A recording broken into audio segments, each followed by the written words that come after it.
नाज़रीन, कुरान मजीद में बहुत दिलचस्प और अनोखे वाक़यात हैं। आज भी कुरान पाक का एक खूबसूरत वाक़या हमने सुनना है और ये वाक़या वाकई ही बहुत कमाल का वाक़या है। एक ऐसी दास्तान है जिसको सुनकर अकल हैरान हो जाती है। अल्लाह के नबी का एक ऐसा इम्तिहान लिया गया और उस इम्तिहान में आपने कैसी बाकमाल कामयाबी हासिल की, सब्र का शानदार मुजाहिरा किया। वो एक ऐसी हस्ती हैं कि जब भी सब्र का नाम लिया जाता है तो साथ उनका भी नाम दिमाग में आता है। उम्मीद है कि आप पहचान गए होंगे कि अल्लाह की किस नबी की आज बात होनी है, जिनका जिक्र कुरान मजीद में कई जगह पर मौजूद है। आज बात होगी हजरत अय्यूब अलैहिस्सलाम की।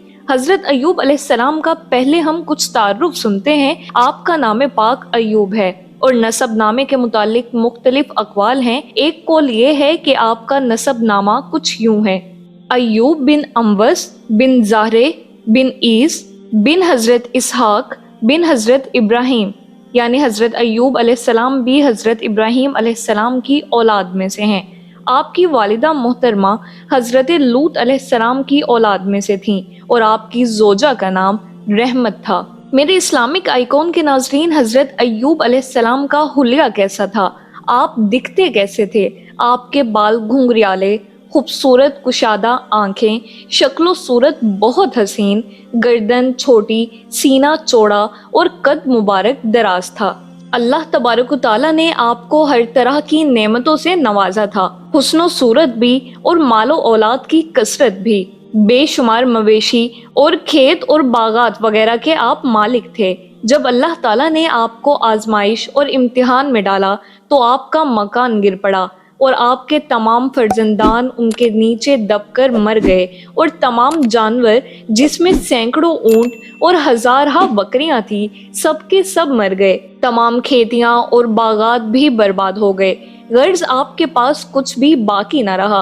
आपको जब इन चीज़ों के हलाक और बर्बाद होने की खबर दी जाती थी तो आप हमदे इलाही करते और शुक्र बजा लाते थे और फरमाते थे कि मेरा क्या था और क्या है, जिसका था उसने ले लिया। जब तक उसने मुझे दे रखा था मेरे पास था, और जब उसने चाहा ले लिया। मैं हर हाल में उसकी रजा पर राजी हूँ।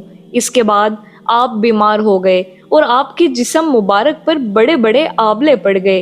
इस हाल में सब लोगों ने आपको छोड़ दिया, बस फकत आपकी बीवी, जिनका नाम रहमत था, जो हजरत यूसुफ अलैहिस्सलाम की पोती थी, आपकी खिदमत करती रहीं। सालहा साल तक आपका यही हाल रहा। आप आबलों और फोड़ों के जख्मों से बड़ी तकलीफों में रहे। आमतौर पर लोगों में मशहूर है कि माज़अल्लाह आपको कोढ़ की बीमारी हो गई थी। चुनाचे बाज गैर मोतबर किताबों में आपके कोढ़ के बारे में बहुत सी गैर मोतबर दास्तानें भी तहरीर हैं, मगर याद रखिए कि ये सब बातें सरतापा बिल्कुल गलत हैं और हरगिज हरगिज आप या कोई नबी भी कभी कोढ़ और जिज़ाम की बीमारी में मुब्तला नहीं हुए। इसीलिए ये मसला मुत्तफिक अलैह है कि अंबिया अलैहिस्सलाम का तमाम उन बीमारियों से महफूज रहना जरूरी है जो अवाम के नज़दीक बाइसे नफरत और हकारत हैं, क्योंकि अंबिया अलैहिस्सलाम का ये फर्ज मनसबी है कि वो तबलीग और हिदायत करते रहें। तो जाहिर है कि जब अवाम उनकी बीमारियों से नफरत करके उनसे दूर भागेगी तो भला तबलीग का फरीजा कैसे अदा हो सकेगा। अलगर्ज हजरत अय्यूब अलैहिस्सलाम हरगिज कभी कोढ़ और जिज़ाम की बीमारी में मुब्तला नहीं हुए,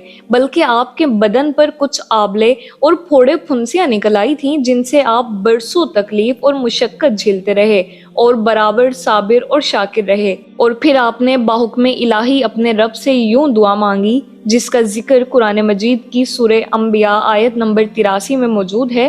तर्जुमा कंजुल ईमान: मुझे तकलीफ पहुंची और तू सब मेहर वालों से बढ़कर मेहर वाला है। जब आप खुदा की आजमाइश पर पूरा उतरे और इम्तिहान में कामयाब हो गए तो आपकी दुआ मकबूल हुई और अरहमुर राहिमीन ने हुक्म फरमाया कि ए अय्यूब अलैहिस्सलाम, अपना पाँव जमीन पर मारो। आपने जमीन पर पाँव मारा तो फौरन एक चश्मा फूट पड़ा حکم الہی ہوا کہ اس پانی سے غسل کرو۔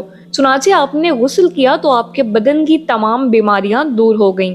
پھر آپ 40 قدم دور چلے تو دوبارہ زمین پر قدم مارنے کا حکم ہوا، اور آپ کے قدم مارتے ہی پھر ایک دوسرا چشمہ نمودار ہو گیا، جس کا پانی بے حد ٹھنڈا، بہت شیریں اور نہایت لذیذ تھا۔ آپ نے وہ پانی پیا تو آپ کے باطن میں نور ہی نور پیدا ہو گیا، اور آپ کو اعلیٰ درجے کی صحت اور نورانیت حاصل ہو گئی، اور اللہ تعالیٰ نے آپ کی تمام اولاد کو دوبارہ زندہ فرما دیا، اور آپ کی بیوی کو دوبارہ جوانی بخشی، اور ان کی کثیر اولاد ہوئی۔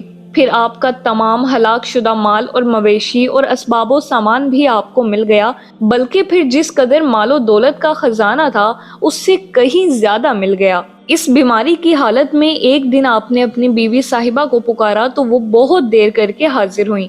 اس پر غصے میں آ کر آپ نے ان کو 100 درے مارنے کی قسم کھا لی۔ تو اللہ تعالیٰ نے فرمایا کہ اے ایوب علیہ السلام، آپ ایک سینگوں کی جھاڑو سے ایک مرتبہ اپنی بیوی کو مار دیجئے، اس طرح آپ کی قسم پوری ہو جائے گی۔